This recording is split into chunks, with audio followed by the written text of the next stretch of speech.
Alright everybody, we do have some breaking news in regards to Frenkie de Jong and Gavi, and it states here that Gavi and Frenkie are most likely going to be going back to the squad list very soon, with Frenkie de Jong going back to the group training sessions next week. And as for Gavi, he has already been training with all of the players. It says here, according to Mundo Deportivo, that Hansi Flick has already had plans for Frenkie de Jong to start training with the group next week. The player has been feeling very positive in recent days during his individual training sessions. The player himself has confirmed this to the coaching staff. Frenkie de Jong has been doing sprinting, turning, ball control, and passing exercises with complete normalcy. The next step is for him to start working with the full squad. And then as for Gavi, it has been said that Barcelona are aiming to discharge Gavi in 15 days after seeing the midfielder return to the first team training session on Thursday, which was yesterday, for the first time this year. Javi Miguel has also explained if there are no setbacks, the forecast is to discharge him in about 15 days. And keep in mind, it was originally reported that Gavi was supposed to return by the end of October or by the beginning of November, but it does seem like Gavi is progressing very well, which is huge news. The fact that Hansi Flick is going to be able to have Frenkie and Gavi very soon, and most likely by the end of September, is going to help Barcelona a lot. Because look, when we analyze Gavi and Frenkie, right, Gavi is a player that impressed us because of his defensive skills. He's able to defend the ball through protection and through duels. He has shown complete skills since his debut back in 2021. For Frenkie, we all know how good he could be, even though he has been underwhelming in the past few years. To see Frenkie de Jong finally come back with Hansi Flick as the coach, who knows if Hansi Flick can untap something that we have not seen from Frenkie. So once we do have these two players back in, for sure, I do think that we are going to be having a 4-2-3-1 formation. We're not going to be going back to the 4-3-3 or a 4-4-2. It's going to be a 4-2-3-1 formation. It gives Barcelona better balance than the 4-3-3. It also gives more flexibility to our interiors and our wingers. Do I think that there is an 11 that can contain Gavi, Frenkie, Pedri, Olmo all together? I don't think so, but that's okay. The fact that we have a lot of depth within the midfield, it's always a good thing, because I do think that Barcelona are going to be aiming to at least get 85 points in La Liga this season. And if you want to have more than 85 points in La Liga, you have to be very consistent. And if you want to be consistent, you need to have a lot of players available to bring you the required level 2 days a week. And of course, you do have the other games like the Champions League, Copa del Rey, and Supercopa. So to hear that Frenkie and Gavi are now returning earlier than expected, Barcelona will compete. You better bet that. Going back to Frenkie though, here is the thing that gets me so amped up about Frenkie's return, is the fact that, first of all, everything that has been surrounding Frenkie de Jong in the past few months has always been about his salary, and how his salary is making Barcelona's structure very dysfunctional. Why, you may ask? That is because Frenkie de Jong gets paid a lot of money that Barcelona simply cannot afford at the moment. I mean, they could pay the player for sure, but still, if you were to reduce Frenkie's salary by half, it would help Barcelona a lot. And yes, I know that we're supposed to be paying the player what he agreed on and what we offered a few years ago, but what does irk a lot of people about Frenkie is the fact that he gets paid the most in Barcelona and at the same time does not give his best performances. He is very underwhelming. And so now we're like, what is the whole point of paying Frenkie this much money if we can't even securely say that Frenkie should be in the starting 11 for sure? Like, we're still saying we want Gavi, Pedri, Olmo in the midfield. None of us ever say we want Frenkie de Jong for sure in the middle of the pitch, and he charges 30 million euros a year, mostly due to the deferred wages, but still, it is just insanity. And I know that Joan Laporta wants to fix this. It's one of the poisons that Bartomeu did implement back in 2019 by giving him a very big salary, furthering his contract for another 3 to 4 years. We have dealt with another poison, which was the Dembele operation, by finishing all of the money that was owed to Borussia Dortmund. Now it's going to be another obstacle that we have to face. It is Frenkie de Jong's salary. And at the very least, can we at least ask Frenkie de Jong to be an important player for Barcelona?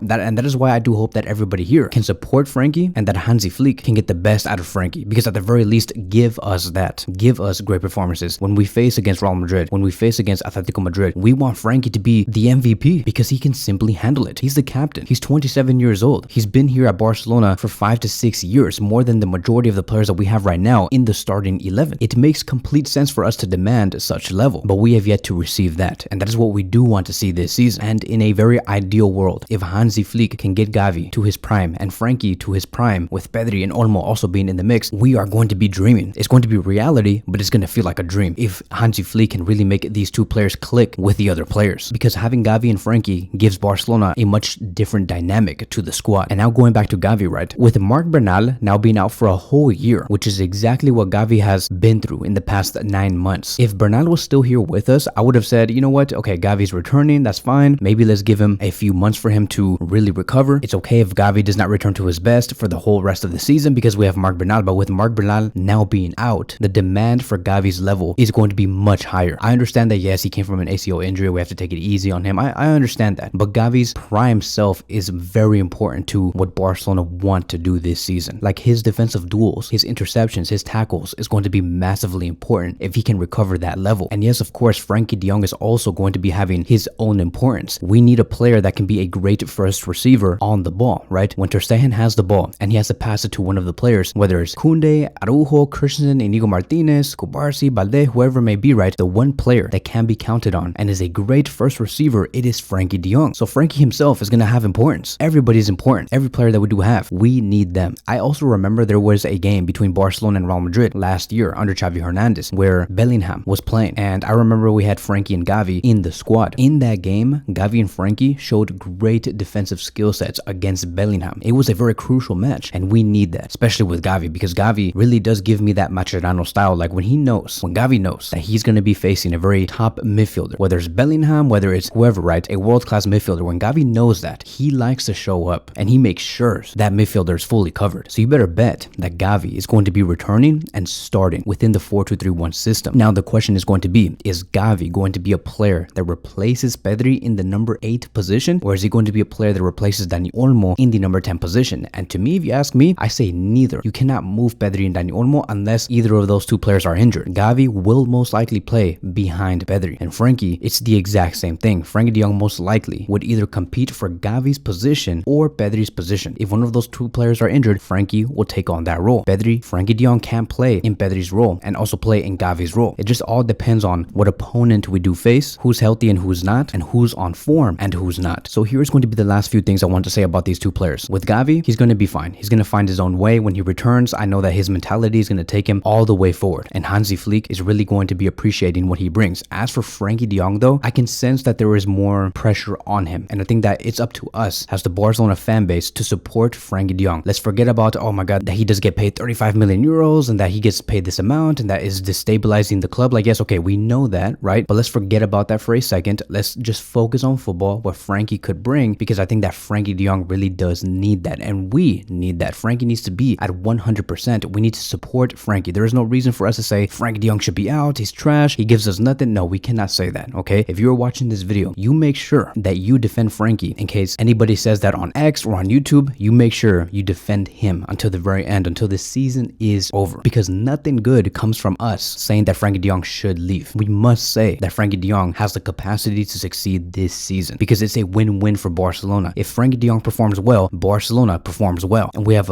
increased chances of winning titles. And if we don't want to keep him by the summer of 2025, we can sell him for a very good amount because of his great performances. It's a win-win situation, whether we let him go or not. And I've said this before, if Frenkie does not perform, even after we support him, even after Hansi Flick puts him in the best position to succeed, even after, you know, we see Frenkie onto the field, but it's not the same if you don't have Gavi, Pedri, and Olmo together. If it does not end up working out this season, for sure, I can guarantee you guys, Frenkie de Jong will not continue at Barcelona. He will leave, and I think that Frenkie de Jong himself will know that. So besides Frenkie and Gavi, the other player that will be returning is Ansu Fati. And it states here, according to Relevo, that Ansu Fati completed the entire training session with the group yesterday for the first time since returning from injury. We also have another report coming from Fernando Polo that Hansi Flick and the coaching staff had decided to be cautious with Ansu Fati and want him to complete several full training sessions before giving him medical clearance and adding him in the squad list. Like we have talked about before, most likely he's not going to play in the match against Girona, and he will return next week on Thursday's Champions League match against Monaco, or in the Sunday match for La Liga against Villarreal. So we should expect to see Gavi, Frenkie, and Ansu get slowly implemented through this month, and by the beginning of October, let's say by October 8th, 10th, around that time frame, we should expect to see the three players in full momentum, fully healthy. And I think that that is going to be another conversation that we should be having, right? Because what is going to be Barcelona's starting 11 once they're all returned and they are in full flow? What does that 11 look like between the beginning of October all the way until the end of January? A team that still does not contain Ronald Araujo nor Christensen. We're going to be having very important games in that time frame with the Champions League, with La Liga. We're going to be having the Super Cup in January against Athletic Club. In my honest opinion, once we have Ansu, Frenkie, and Gavi back, I only see one player returning for sure into the 11, with the other two players being rotators in the squad. My ideal 11 would be Ter Stegen in goal, Koundé, Kubarsi, Inigo Martinez, and Balde at the back, with our double pivot being Gavi Gavi and Pedri. And then our 4 attackers will be Lamine Yamal, Dani Olmo as the 10, Rafinha on the left wing position, and Lewandowski as the striker. I don't expect Ansu Fati to be the starter in the number 9 position to go over Lewandowski, because we know that Hansi Flick has a plan for him. He wants to include Ansu as a number 9 because he sees him as a 9. But I don't expect Ansu Fati to replace him outright, like from the very start. I mean, who knows? Maybe Ansu Fati might return and score 2 or 3 goals in the first game, and then score another 1 goal in the next game, and then score like 2 other goals in the following game. Who knows, right? We never know. We might see magic, but I don't think that's gonna happen. I think that we will see Ansu Fati get rotated between the Lewandowski position and Rafinha's position. For Frenkie de Jong, you guys already know, Frenkie de Jong will be the rotator between either Pedri or Gavi. I don't see an 11 where you can contain Frenkie, Gavi, Pedri, and Olmo at the same time. That cannot exist. It's impossible. I also don't see an 11 where if everybody's healthy, you take Pedri out and you put Frenkie de Jong in. It just doesn't make any sense. Pedri and Gavi in their primes and at their best level is immovable. So let me know in the comment sections down below, how do you see the starting 11 with Ansu, Frenkie, and Gavi finally returning back by the beginning of October and through the end of January? Let me know in the comment sections down below. Thank you guys so much for watching, and I will see you guys in the next one.